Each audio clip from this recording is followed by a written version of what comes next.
Welcome back to our third party of Mead brewing. Now we are 4 days after we started off the Wort. Now if you don't see any bubbles, keep in mind that not every fermentation is dynamic, as Mead is a very slow fermentation, but just in the beginning you might not see a lot of bubbles coming out. What we're going to do now is to put some more oxygen in our Wort to build his colony population. So before we start off, don't forget to sanitize anything you use.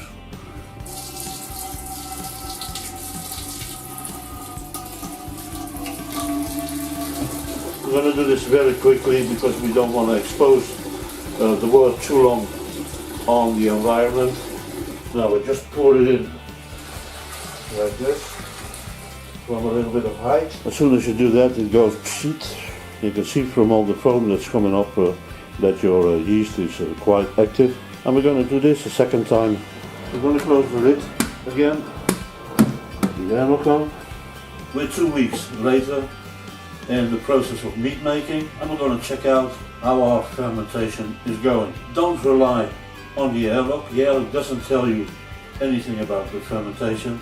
It just tells you that there are some gases inside that can also because of variations of temperature. So the only thing that's going to tell us about our fermentation is the hydrometer, and especially our density. So take your hydrometer, give it a twist, so that takes off all the air bubbles to make sure you got a good reading. Now my readings are 1020, there's quite some fermentation going on.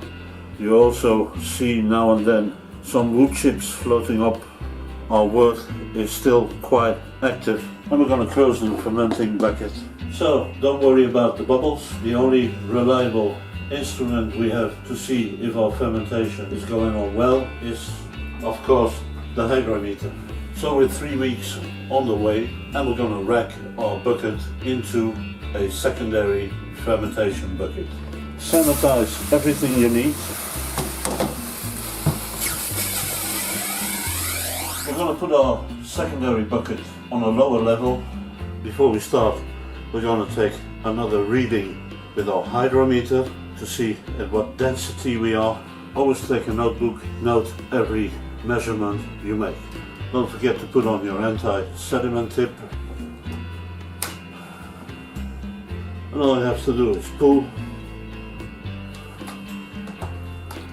And there she goes.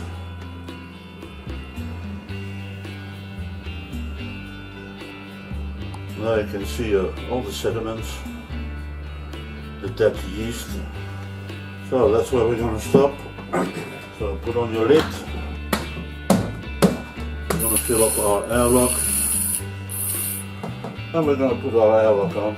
After another month, it's time to start the aging of our mead. Now it would be wonderful if we had big wooden barrels, but they're very expensive. Not everybody can afford them. So my best option is using glass, and I'm going to use a glass demijohn of 25 litres, and of course we're going to sanitize everything we're going to use.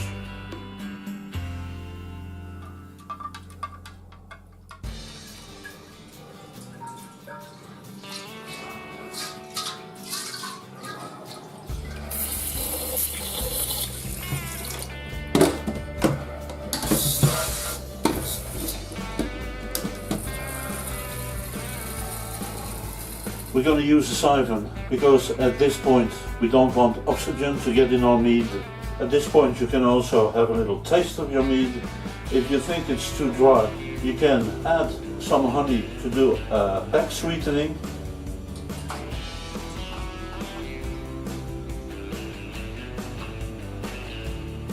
And here we go. Now if you want to use something to clarify, do this before when it's still in the fermentation bucket.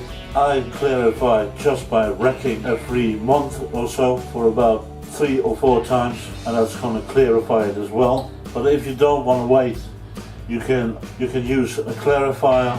I would recommend isinglass. It does not affect the taste of your mead, and it's a natural product.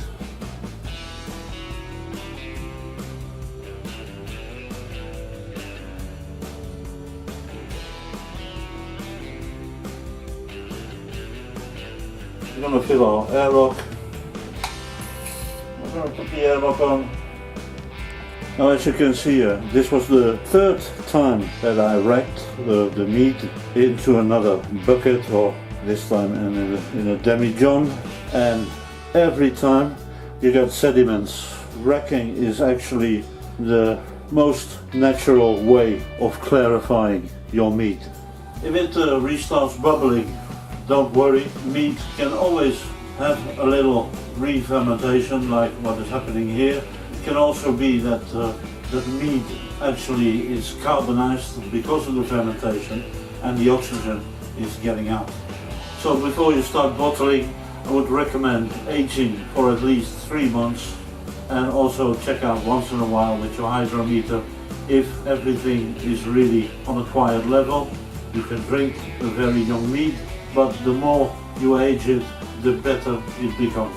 I also recommend that you keep this in a dark place, because that whole community of living organisms in there doesn't like light, and especially not sunlight. Now, after a few months, you can take wine bottles to bottle it. Of course, you need a bottler to get the corks on. You can also use the bottles I keep every time. This is an old limoncello bottle, and it works very good for mead as well. These are old rum bottles which I washed and sanitized, and they're excellent as well. But if you got something like 24 liters like me, you need a lot of bottles. So here we are at the end of our 3-part series of mead. If you have any questions, please don't hesitate. Just put them underneath the video in YouTube, and I'll try to answer them as best as possible. So I hope this gave you a good base to start with. Thank you for watching, and see you back soon.